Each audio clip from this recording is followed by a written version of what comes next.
네, 안녕하세요. 끝판대장입니다. 오늘도 구독과 좋아요, 알림 설정, 그리고 댓글까지 부탁드리겠습니다. 자, 여러분들 힘이 많이 빠지실 겁니다. 저도 이해를 하고요.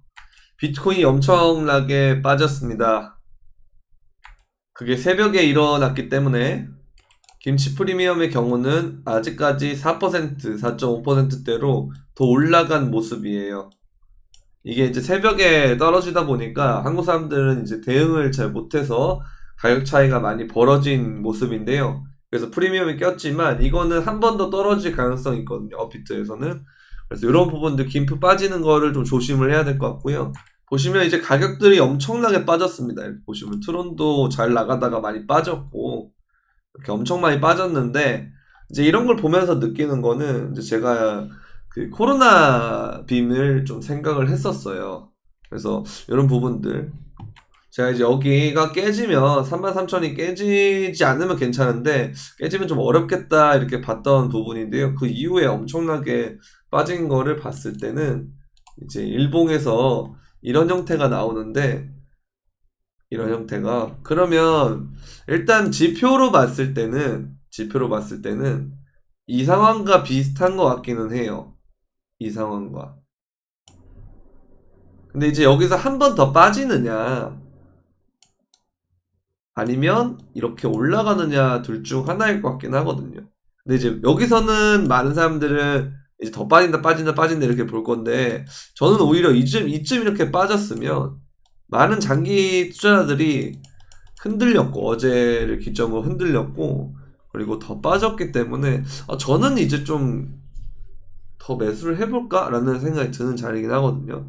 왜냐하면 제가 이런 말씀 해드리는 이유는 뭐냐면 어차피 제가 이렇게 말씀을 드려도 대부분은 이제는 시장을 떠납니다. 그게 진짜 장기 투자자들의 이탈하는 시점이거든요. 존버하는 사람들이 떠날 때 뭐 이거라도 건지자라고 생각해서 팔 때 그때가 정말 좋은 매수 타이밍이라고 저는 생각을 했어요. 지나고 보면. 근데 저는 이제 이때도 겪었고 이때도 겪었습니다. 그래서 저는 이제 이때는 뭐 처음 겪는 거라 투자를 처음 시작한 게 이때 처음 시작을 했어서 시작하자마자 하락장을 겪은 거죠. 그래서 이때 못 버티고 다 팔았어요. 이때까지 존버를 했는데 여기서 다 판 거예요. 3,000불을 처음 갈 때 다 팔았어요. 그러고 난 다음부터 차트 공부를 하고 다시금 잔고를 이렇게 올립니다. 근데 여기서 또 팔았어요. 이때 제가 무슨 생각을 했냐면 비트코인이 2,000불 간다. 반등해봤자 5,000불쯤 갔다가 여기 5,000불쯤 될 거예요. 여기 또 떨어질 거다. 어디로? 2,000불까지. 아니 1,700불까지 떨어질 거다. 이런 식으로 봤었단 말이에요. 근데 그 이후에 떨어지질 않습니다. 이렇게 올리죠. 근데 그때랑 지금이랑 상황이 다른 것이 아니냐. 나스닥도 있고 긴축도 있고 하는 그런 부분들이 있지 않느냐. 뭐 그것도 맞는 말씀이긴 해요. 근데 모두가 아는 재료다라는 거죠. 그런데 이런 말씀 왜 하냐면 어차피 제가 이렇게 얘기를 해도 안 합니다. 왜냐면 제가 이때 했던 생각이 똑같거든요. 그 로직이 지금 여러분들이 하는 생각 똑같아요. 자, 그럼 저는 어떻게 하느냐면 이제는 1차 매수 한번 해보고 또 빠지면 또 해야겠다. 왜? 어차피 이렇게 빠졌으면 적어도 이 정도까지는 준다 라는 생각 혹은 여기가 저점일 가능성이 높다. 여기나 저점일 가능성이 높다는 거예요. 결국 지나고 나면 우상향은 국룰이에요. 다만 많은 사람들은 여기 2만 달러, 뭐 2만 8천 달러, 뭐 17,000달러 이렇게 쭉 빠진다고 보는 거죠.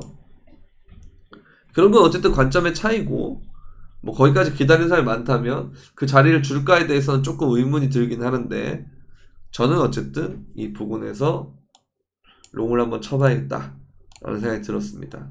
왜냐하면 주봉을 보게 되면요 RSI가 지금 35입니다. 35. 35.25인데 이것도 반등을 했기 때문에 이 정도 오른 거겠죠. 코로나 빔 때가 33이었어요. 코로나 빔 때 주봉 RSI가 33.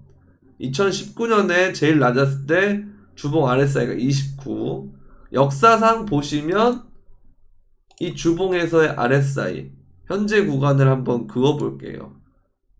그럼 역사상 굉장히 낮은 RSI입니다.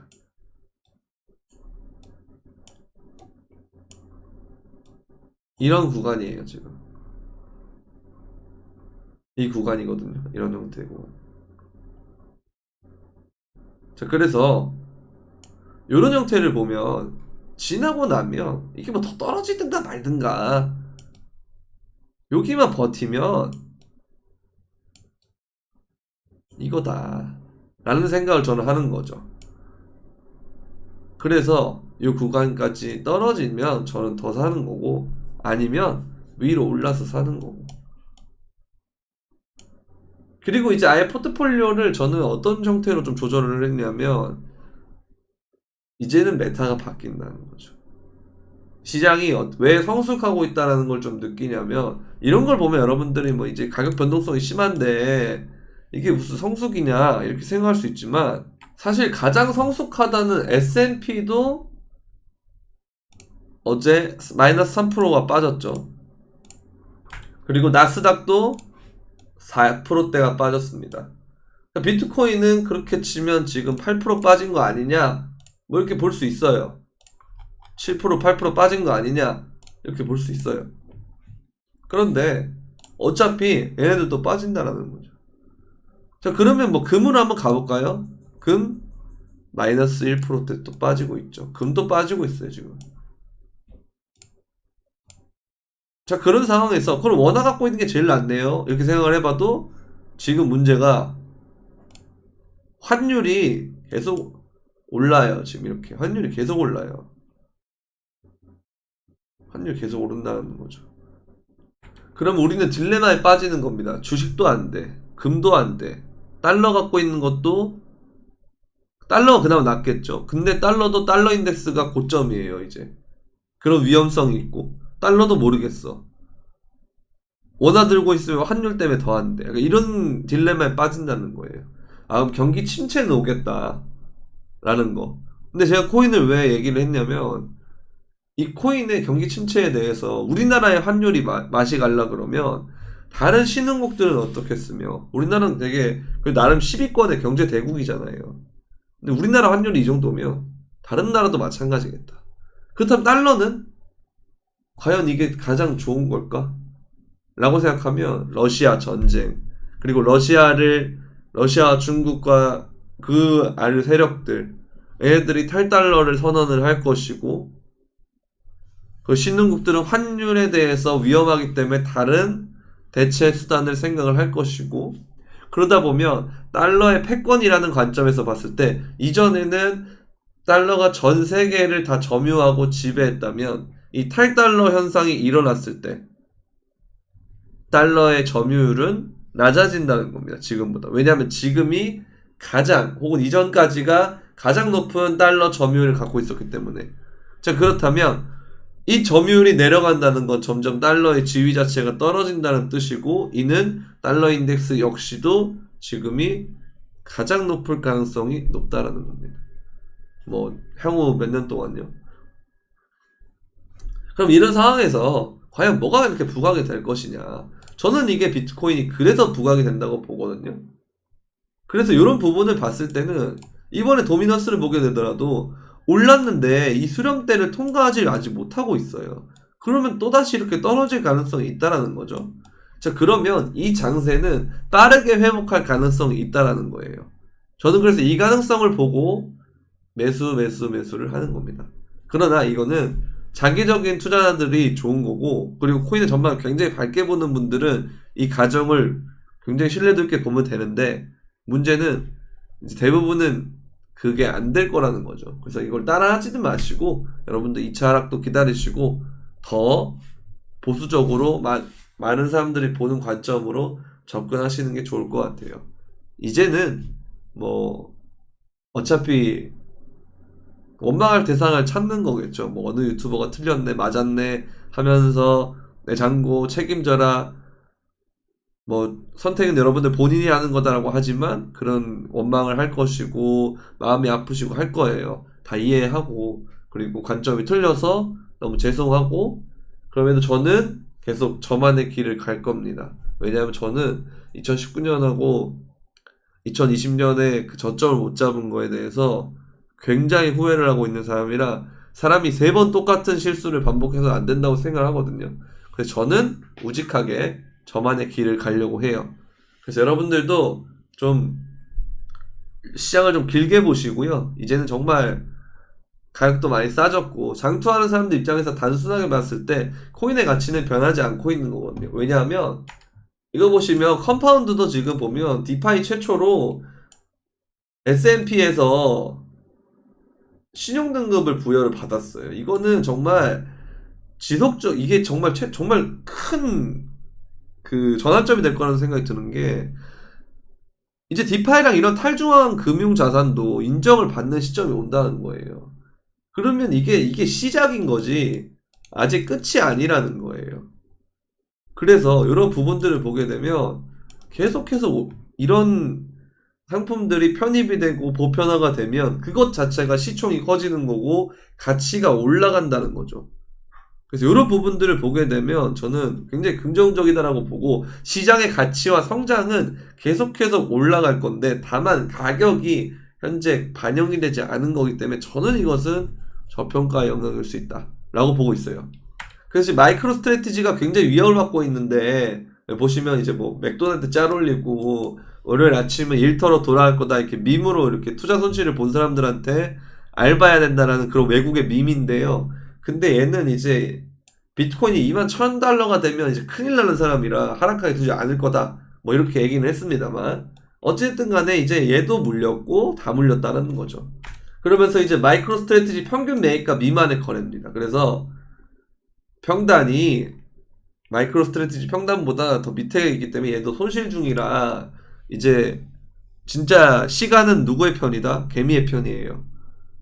얘네들은 진짜 청산이 나고 주주들이 엮여있고 심각해서 이걸 버리기도 그렇고 그냥 냅두기도 그렇고 하니까 무언가를 하지 않겠어요. 그런 생각이 좀 들어요.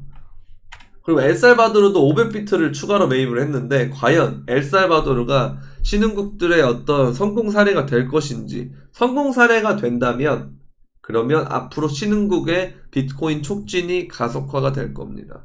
그래서 이런 부분들도 좀 기대를 많이 하고 있고요. 오래된 고래는 47,000달러에 판매를 했고 채굴 지갑의 잔고가 전체 공급량의 30% 이상을 차지할 때 7년 이상 된 코인이 있기 때문에 이거는 이제 해시레이트가 계속 되고 있기 때문에 재투자를 위한 판매다 이렇게 보고 있는 거예요. 그래서 이거는 채굴자들이 가격을 던져가지고 나온 가격일 가능성이 높다. 그리고 루나 재단에서 비트코인이 다 제미니로에 유입이 됐다 이렇게 보고 있는데 여기는 이제 판매가 아니고 지갑을 이동한 거다 이렇게 보는 관점이 있거든요. 그래서 이 부분은 조금 더 지켜봐야 될 것 같은데 루나 재단이 지금 어떻게 될지가 지금 초유의 관심사기 때문에 이 부분은 계속 지켜보고 팔로우를 해야 될 것 같습니다. 자, 그럼에도 불구하고 해시레이트는 계속 올라가는 것을 보면 이 시점에서 처음에 빠졌던 해시레이트 2019년에 빠졌던 해시레이트 그리고 코로나 빔 때 빠졌던 해시레이트와 다르게 이거는 계속 올라가고 있는 상황이라는 거죠. 그래서 뭐다? 계속해서 사상 최고치를 경신하고 있기 때문에 이 부분은 장기적 관점에서 강세를 뜻한다라고 볼 수 있어요. 그래서 이 부분은 여러분들이 잘 보시면 되겠고요. 오늘은 여기까지 하도록 할게요. 여러분들 많이 힘내시고 이제는 뭐 당분간은 뭐 선물 매매나 이런 것들이 좀 치중을 해야 될 것 같은데 현물은 좀 쉬어가는 시간 혹은 천천히 매수하는 시간이라고 보고 선물은 여러분들 뭐 같이 하실 분 있으시면 영상 설명란에 선물방 가입 링크가 있고요. 그리고 거래소 비트게 가입을 하시고 입금하신 다음에 여러분들이 이 구글 폼에다가 신청을 해주시면 제가 보고 메일을 드리도록 하겠습니다. 네, 도움이 되셨다면 구독과 좋아요, 알림 설정 그리고 댓글까지 부탁드리면서 그럼 안녕.